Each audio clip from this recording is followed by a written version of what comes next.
नमस्कार साथियों, स्वागत है आपका हैशटैग स्टडी में और आप जुड़े हैं काजोल के साथ। दोस्तों, आज के सेशन में हम दिखाएंगे कि भारत के नए सीजेआई कौन है। सबसे पहले तो आपको ये बात पता होनी चाहिए कि मुख्य न्यायाधीश की नियुक्ति हमारे देश के राष्ट्रपति करते हैं। तो देश के मुख्य न्यायाधीश की रूप में जस्टिस यू ललित ने 27 अगस्त को शपथ ले ली है। राष्ट्रपति द्रौपदी मुर्मू उन्होंने मुख्य न्यायाधीश की शपथ दिलाई। यह कार्यक्रम राष्ट्रपति भवन में आयोजित हुआ।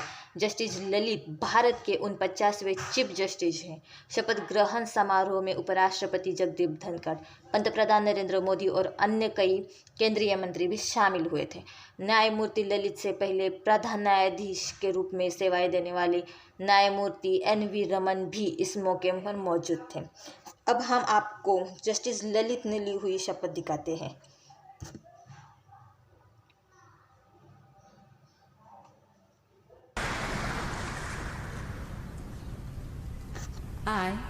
I, Uday Umesh Lalit, having been appointed Chief Justice of the Supreme Court of India, having been appointed Chief Justice of the Supreme Court of India, do swear in the name of God do swear in the name of God that I will bear true faith and allegiance साथियों, सर्वोच्च न्यायालय के न्यायाधीश 65 वर्ष और उच्च न्यायालय के न्यायाधीश 62 वर्ष की आयु होने पर सेवानिवृत्त होते हैं और भारत के 49वें प्रधान न्यायाधीश यानी कि CJI के रूप में शपथ ग्रहण करने वाले न्यायमूर्ति उदय उमेश ललित भारतीय न्यायपालिका के छठे ऐसे प्रमुख होंगे जिनका कार्यकाल 100 दिन से भी कम होगा। न्यायमूर्ति ललित का कार्यकाल 74 दिन का होगा और वह 8 नवंबर को सेवानिवृत्त होंगे। इससे पहले भी ऐसे 5 बड़े जस्टिस हैं जिनका कार्यकाल बहुत ही कम था।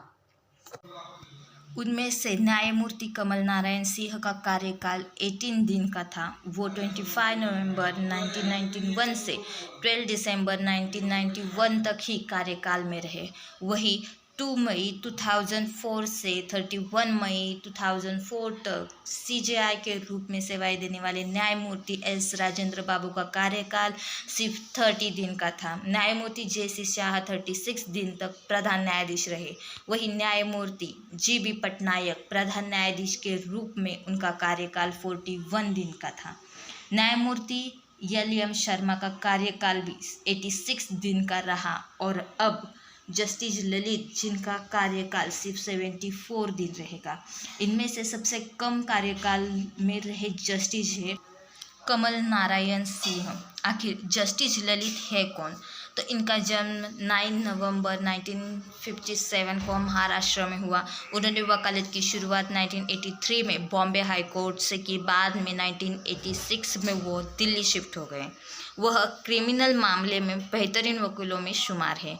2G केस में उन्हें 2011 में सुप्रीम कोर्ट ने उन्हें स्पेशल BP बनाया था। 13 अगस्त 2014 को उन्हें बार से सीधे सुप्रीम कोर्ट के जस्टिस के तौर पर नियुक्त किया गया था। उन्होंने अपने कार्यकाल में अयोध्या मामले में सुनवाई से खुद को अलग कर लिया था क्योंकि वो बाबरी विध्वंस केस में कल्याण सिंह के लिए कंटेम्प्ट केस में पेश हुए थे।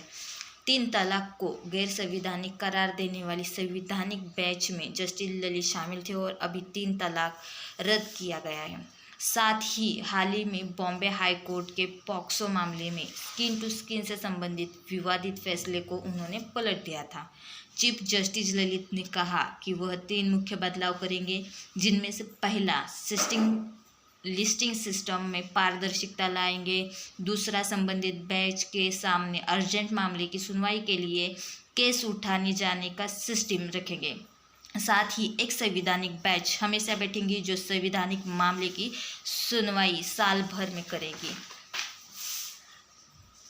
साथियों, आपको पता है क्या कि जस्टिस ललित के परिवार में 1 सदी से ज़्यादा समय यानी कई पीढ़ियों से विधि और न्यायशास्त्र से विद्वान रहे हैं। इनमें इनके दादा रंगनाथ ललित महाराष्ट्र के सोलापुर में वकालत करते थे, जबकि पिता उमेश ललित ने सोलापुर में वकालत से शुरुआत की। दोस्तों, जस्टिस ललित जी के घर में सदियों से सभी वकालत ही करते आए हैं।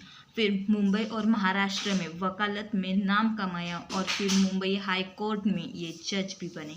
आज के सेशन में बस इतना ही। अगर आपको ये वीडियो अच्छा लगा तो लाइक और सब्सक्राइब करना ना भूलें।